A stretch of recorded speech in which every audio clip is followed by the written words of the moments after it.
Now I'm going to be taking this thing and getting it all cleaned up and hopefully running and driving.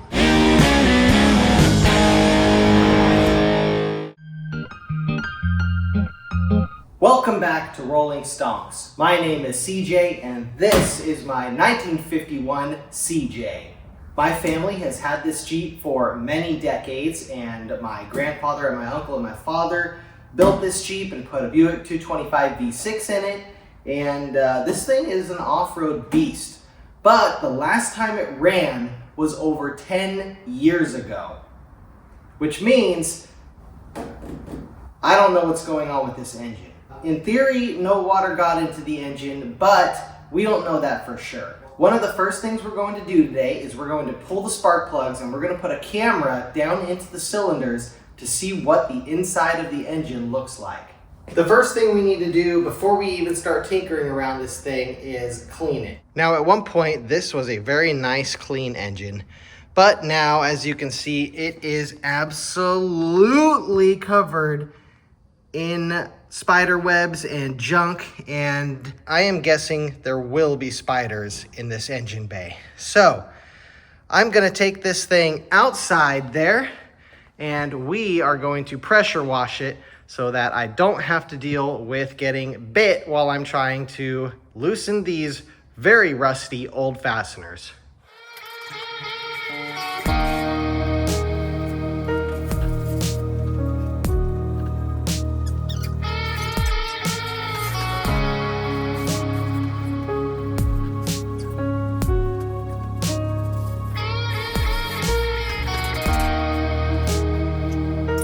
Ta-da! It's fixed. No, it's not. Now, I know some of you guys are on the channel because of that car there, which is a project we are planning on getting to very soon. I have the tooling and I have the parts and I almost have the guy. Stay tuned for the Tesla Model 3 Performance because this thing is getting fixed. The drive unit is coming out and we are going to be doing some performance mods to make this thing perform like no other car you've ever seen with 320,000 miles. But for now, we're gonna be focusing on the old Willys. I had to come see it for myself. It's so cute. I had to come see it for myself. It's so cute! CJ and I. Keep on jeeping! Oh my gosh. Can't wait to go for a ride. Oh, I guess I wore blue. Just for the Jeep. How do you like this Very on Cadillac brand. steering wheel? That is wild. Cadillac logo. So you're riding in style. It's so badass. I think we should keep that. The broken windshield? No, I have a new windshield for this coming. Wow.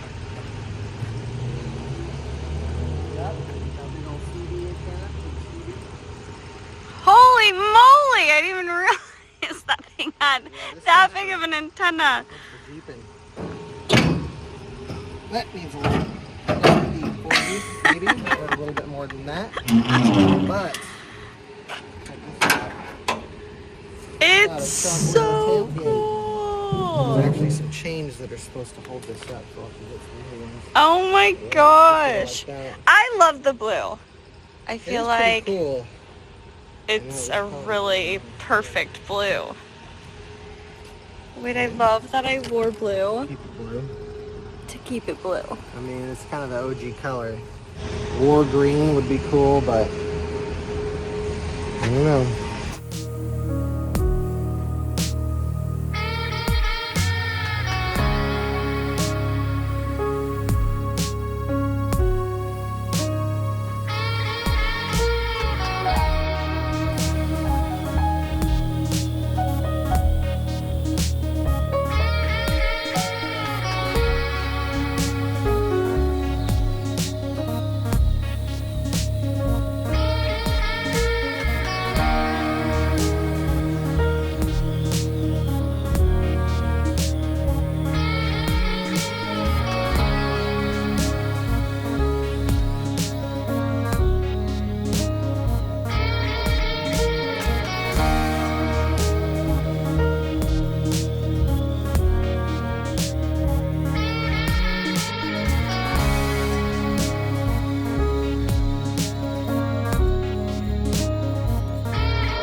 What did I say, guys? I said there will be spiders. And they are coming out of the woodworks now that I'm hitting this absolutely filthy engine bay. Holy moly.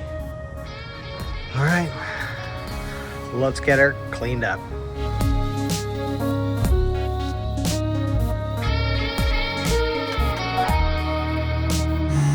There's another one coming out of the woodworks.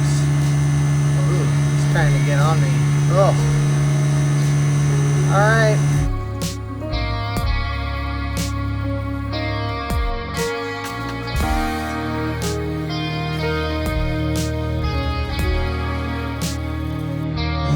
Another one. Hey, buddy. Sorry for destroying your home, except for your home is my vehicle, so I'm taking it back now. You weren't paying any rent anyway, so you are evicted. Goodbye. All right. Now that we've got most of the spiders out, at least hopefully, and the orange is starting to show through, I'm gonna go ahead and use this WD-40 machine and engine degreaser. This is the first time I've used this. Again, not a sponsor. We're just gonna see how it works. I'm gonna basically spray this all over the engine. I'm gonna let it sit, and then we're gonna rinse it off.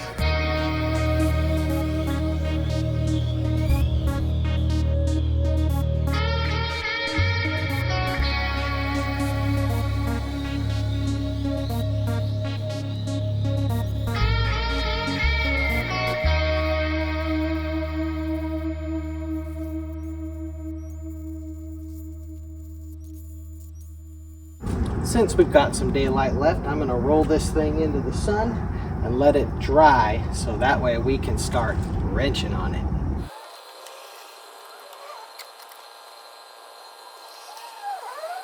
The first order of business here is to check the oil and see what that looks like. Okay, well, there's definitely oil in it, which is good. I'm looking at it in the sun and I don't see any sparklies in this. I think we might have ourselves an okay engine as far as oil goes. It does not look like it was run out of oil, and it does not look like there's any metallic material in the oil. As the sun sets on the CJ, the engine is basically dry. I've been using a blower to blow out the area near the spark plug holes, which is where we're going to be working next.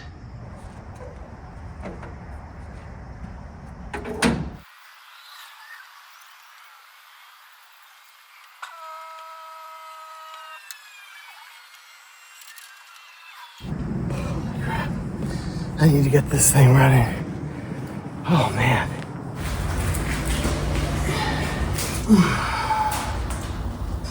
Now that she's in her spot, let's go ahead and take a look down here where we have our spark plugs.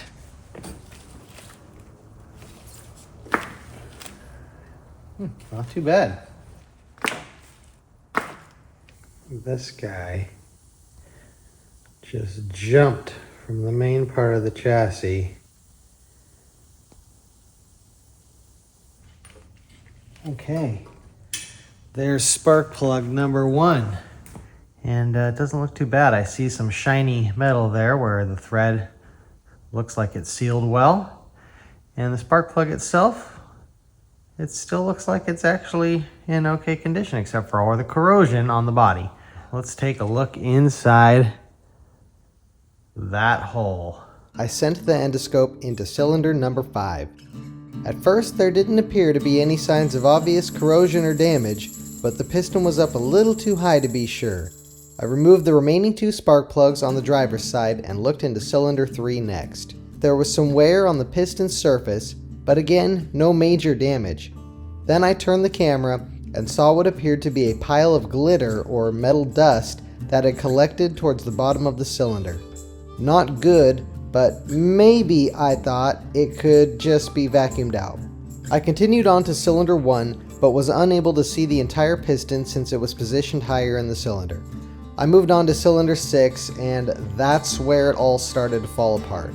Though the piston looked mostly okay, there was some heavy wear on the piston surface and what appeared to be a sizable chunk missing from the piston's edge.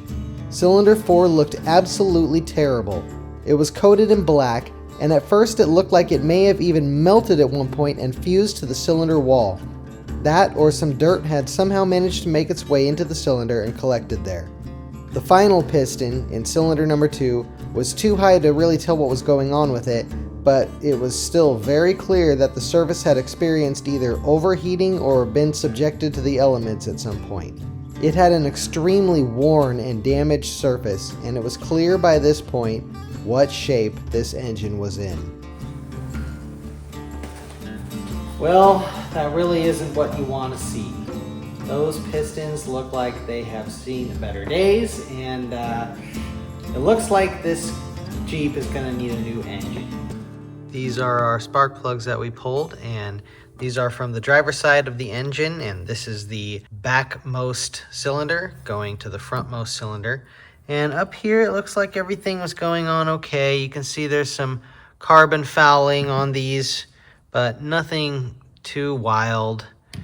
These are all about the same. However, on the passenger side of the engine here, you can see there was some funny business going on here. If you look at this one, it has a white core nose. This one here has a white electrode, so there was something weird going on here too. And then this one over here looks completely different. Well, that is a big bummer about this engine, guys. I was really hoping this would be good so that we could get this thing serviced and started. But based on what those cylinders look like, there is no way this thing will be a reliable engine moving forward. That's just the reality of working on cars like this that have been left in a field for 10 years. You never know what you're gonna find under the hood. I'm gonna have to come up with a plan for this vehicle, and I don't know what I'm gonna do now that I know my engine is bad. I do know that for now, this project will be put on ice until I figure it out. And that brings us to today, where, as you can see, I have a new engine. After I found out this engine was blown, I decided to hop on, good old Facebook Marketplace, and sure enough, a guy not too far from me, about 45 minutes away, had a Buick 225 that came out of a running car sitting around, and he was selling it for $400. Now, I was a little hesitant because, buying a used engine, you never know what you're gonna get. But after thinking about it for a while, and talking to the seller, who seemed like a good guy, I decided to buy this thing. The seller's a really cool guy. His name's Randy. He actually has his own YouTube channel, and he builds hot rods. I'm gonna put the link to his YouTube channel in the description below so you can check it out. Anyways, Randy said this came out of a running Jeep, I believe, which had that Dauntless powertrain built into it. And in theory, it was running when it was pulled out. I did have Robert, who works at my shop, actually hand turn this crank here, and he could feel, and I could also hear, that this definitely has some compression in at least some of the cylinders. So far so good. Hopefully this thing can clean up and we can get it running. As far as this vehicle goes, on the next episode, I'm going to be undressing this engine. And that doesn't mean I'm going to be taking off a top. It means that I will be removing a bunch of the components here, such as the air cleaner and the carburetor and the alternator and all the ignition stuff. So if you guys like content like this on cars like this that are about to get an engine like this, then please like this video and subscribe to my channel, because there will be lots more projects on this car and the other project cars coming soon. Thank you guys so much for watching. Peace out, rock on.